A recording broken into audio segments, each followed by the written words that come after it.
Well, good evening and welcome to Tucker Carlson Tonight. The nation's capital was all but deserted today after the entire federal government unexpectedly shut down due to an emergency. Did you hear about this? There wasn't an earthquake. There wasn't an outbreak of war. The actual reason, and we're not making this up, it was windy today in Washington. There was no rain or thunderstorms. It was kind of nice out, actually. But it was blowing briskly, just like it does a lot of the year in states like Wyoming and Montana and South Dakota. So in response, the entire federal workforce stayed home with pay. But somehow, and this is the amazing part, the private sector bravely made it to work anyway. So here we are. Question is, can the rest of us deduct today's wind emergency from our federal taxes? We'll ask around and get back to you on that.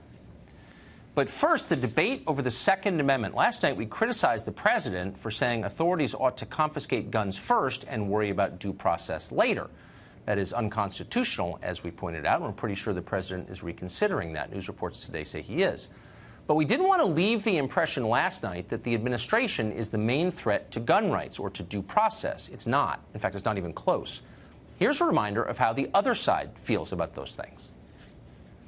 Force these allegedly Christian men and women who stuff their pockets with money from the NRA year after year after year to do something now. So many thousands of people are dying every year for this so-called liberty. You have a whole generation of young people who essentially see the NRA as their enemy. To them, the NRA is like the KKK. It's just some hostile force that is against them, that's risking their lives. The Bible warns us not to worship false gods, and yet it does seem that much of America is indeed worshipping at the altar of the gun gods. We're getting lectures on Christianity from the media. Pretty amazing. Trump did say something stupid about due process the other day, and the fact is, though, that the left has been opposing due process, the most basic of our constitutional rights, for a long time, particularly on the subject of gun control. When was the last time you heard a Democratic politician praise the Australian solution to gun violence? A lot. If you're watching CNN, you probably heard it today. They say it all the time. Question is, do you know anything about how Australia implemented gun control? Well, confiscation. They took the guns away from the population by force, and not just from criminals and people who've been convicted of wrongdoing. The government of Australia took guns from law-abiding people who had done nothing wrong. They punished the innocent. What exactly did that look like? Well, here's an ad from one of Australia's gun confiscation efforts.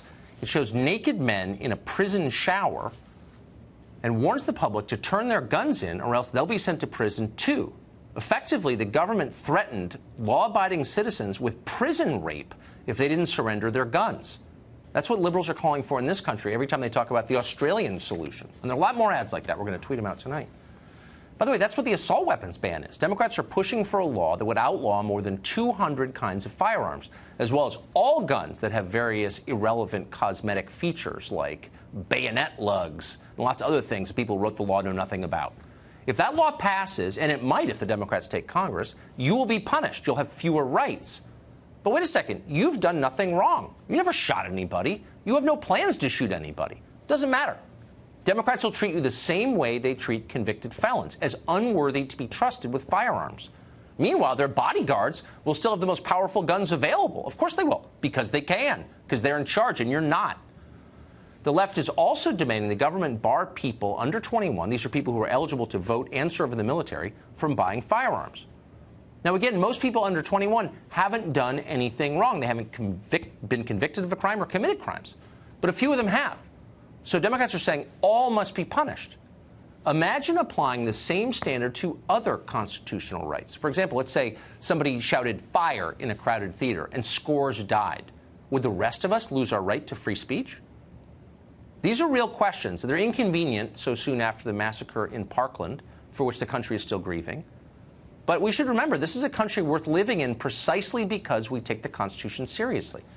When we stop taking it seriously, it won't be a country worth living in. President Trump seems to have remembered that. Many on the left never knew it, and they don't care anyway. You often hear progressives say they want an honest conversation about guns. Well, of course, we do too.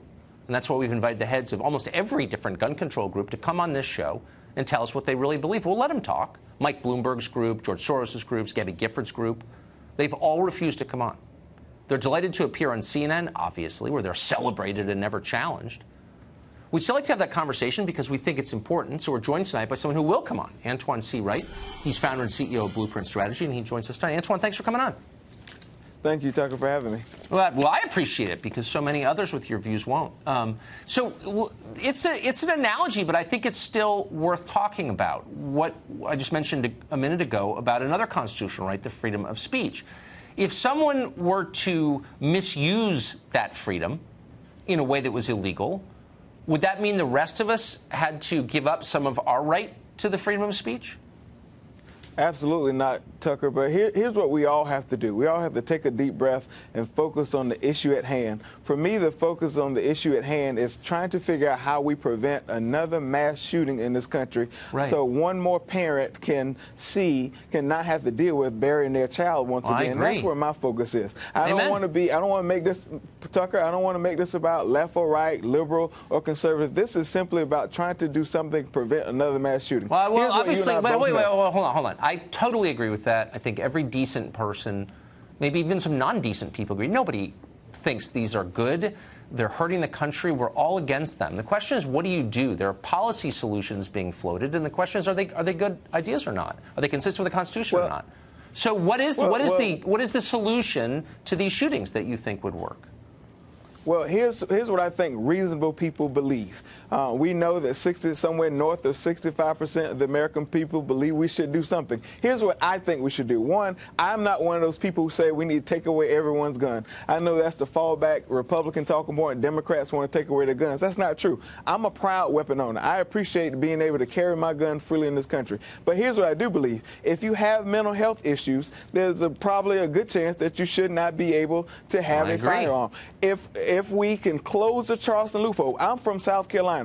My dear friend and mentor, Senator Clemente Pinckney, was killed in a church in Charleston because Dylan Ruth was able to purchase a gun when the background check did not come back in a certain amount of days. But hold on, let's just get to the first one. So the law currently says, and since you're a gun owner, you know this because you had to fill it out on the federal form, that if you've been adjudicated mentally ill, if you've been determined to have a mental illness, you can't buy a gun. That's already the law.